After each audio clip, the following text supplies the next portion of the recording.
We were surprised when it happened. One night last week, in the middle of the night, someone went through our neighborhood with a can of spray paint and they began marking things up. They marked up the sides of houses and garage doors and cars, and they left a trail of graffiti through our neighborhood. And that's not something that normally happens around here. So when people woke up in the morning, they were shocked, they were angry, they were frustrated. They thought this isn't how things are supposed to be. And so pretty quickly, a lot of people got to work putting things back the way they thought they should be.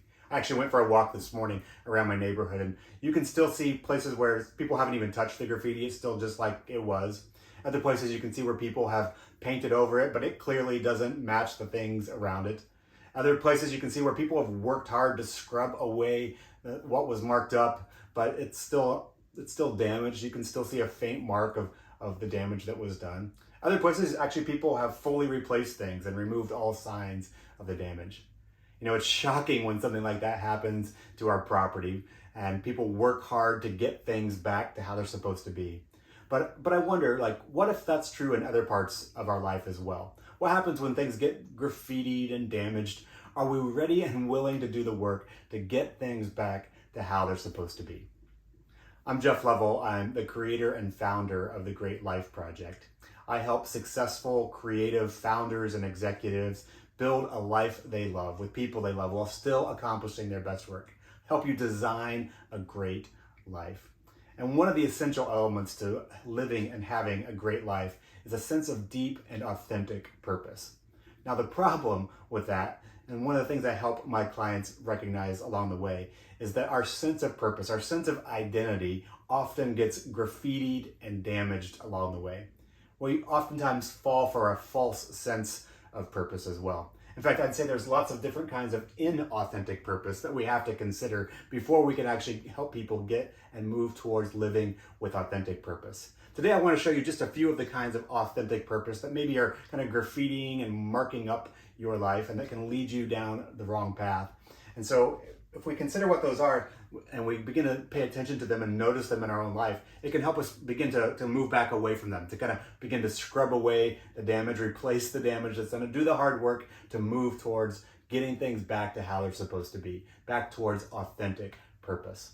So there's lots of different kinds of, if we're trying to live with authentic purpose, it helps to consider inauthentic purpose as well.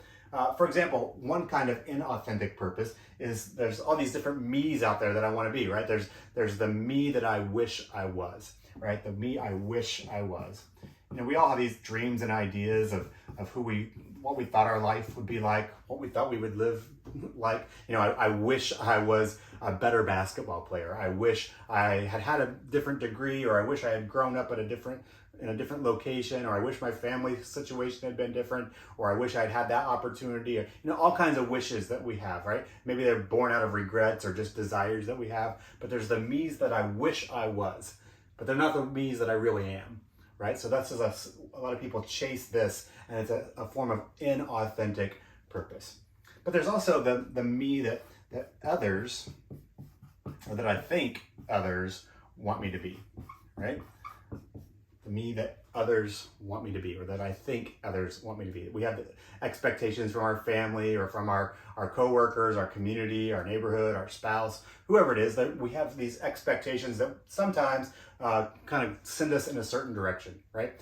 The me that others want me to be, or that I think others want me to be.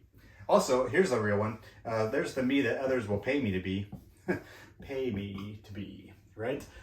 If you have a job but it's not a great fit for you, or you've been working in a certain industry for a long time, it can feel scary to step in a new direction. That even though that new direction may feel more authentic, you're not sure if the money will follow, right? And so it's tempting to just kind of stay in the place where I know they'll pay me. I know I can make a living doing this thing, even though it's not authentic. So we chase this inauthentic version of us. See how these things begin to mark us up over time, and they begin to move us away from our sense of authentic purpose.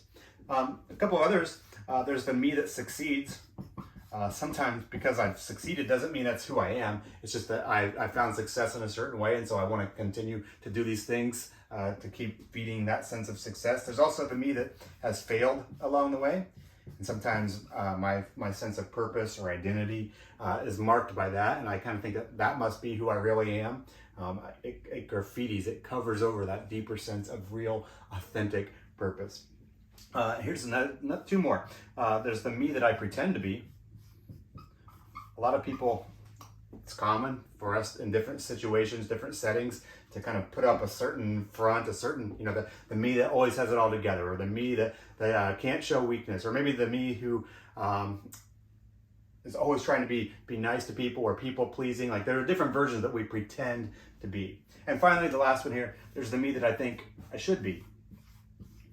A lot of people spend a lot of time in their life shoulding on themselves, how we think we should live, how we ought to live, and none of those things actually point us to who we really are.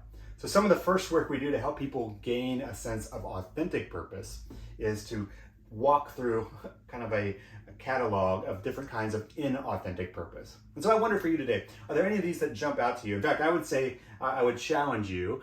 Sometimes people hear that, let's say, yeah, that's not me. I don't have any of those problems. Or maybe there's one that jumps out to you. I would say that all of us along the way, if you've lived over 10 years old, you have been graffitied by life. Life has given you some of these messages. Maybe you've been good at scrubbing them away or replacing those false narratives along the way. But I want to just encourage you today to give a little bit of thought to which one of these senses of inauthentic purpose might be graffitiing things up for you today. And where could you begin to do the work to scrub that away? This is a small part of the work that we do in the Great Life Project, where we say that your life is your most important project. It's worth doing the hard work to build and design a life that you love. And one of those parts is finding authentic purpose. If you'd like to learn more about that and how we can help you uncover authentic purpose, build meaningful relationships, master life-giving practices, and make a lasting contribution, I'd love to begin a conversation with you. You can apply for a free discovery call on our website, or send me a direct message or reach out in the comments below. I look forward to talking to you soon and helping you build a life you love.